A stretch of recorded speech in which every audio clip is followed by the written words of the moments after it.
Yo guys, and welcome back to another episode of the Chelsea Review. This is the series where I bring to you the recent activities of Chelsea Football Club.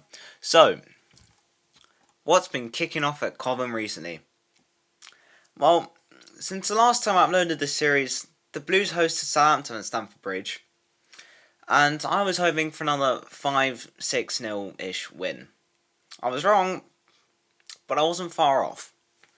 If we had lost this game, I probably would have been close to ending it all or jumping off a cliff. Thankfully, this didn't happen. Christopher Nkunku opened the scoring inside 25 minutes, with Pedro Neto scoring just over 10 minutes later.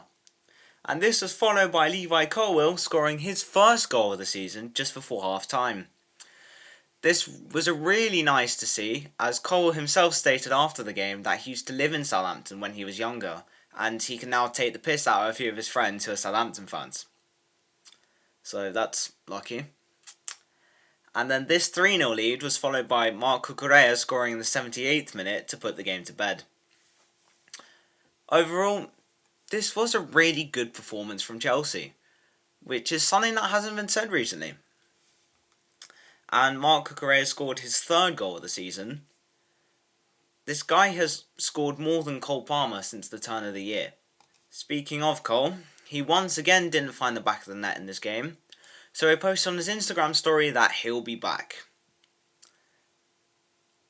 I'll be real, I've been waiting a while now, so I'm hoping he's been biding his time to strike, and when he does, it will be spectacular.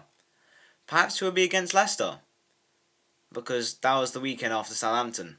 There was a chance, as Leicester conceded a penalty and Cole Palmer stepped up to take it. And surely, the guy who had never missed a penalty in his career would be able to score this. Unfortunately not, as it was saved by Leicester keeper Mads Manson, and this makes him the first goalkeeper to actually save a Cole Palmer penalty. Cole didn't really have a great game that game anyway, and he was hooked after 73 minutes. Some witnesses did say that he immediately went down the tunnel after he was subbed off, but it was later stated by Enzo Maresca after the game that Palmer had diarrhoea, so nature called, I guess. This isn't helped when it's stated before the Arsenal game that Palmer had picked up a knock and he could not join the England camp for the international break. Hopefully Palmer can find his way back to full fitness and will be on the score sheet very soon.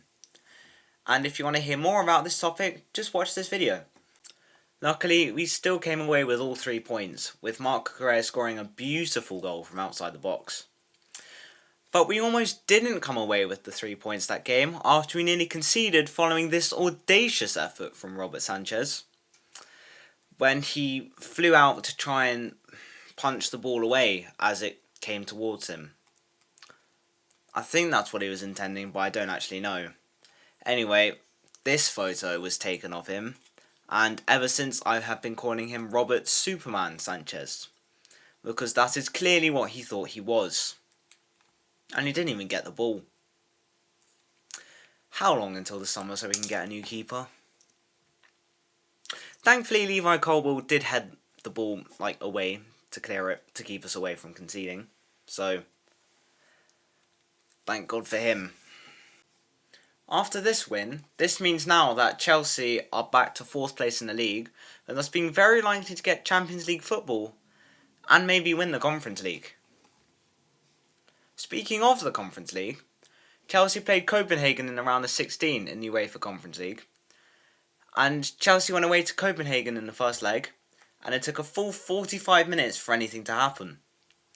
In the 46th minute, Reece James opened the scoring, which was followed by Enzo Fernandez nearly 20 minutes later. Not long after, Gabriel Pereira scored a consolation goal to end the game, first leg 2-1.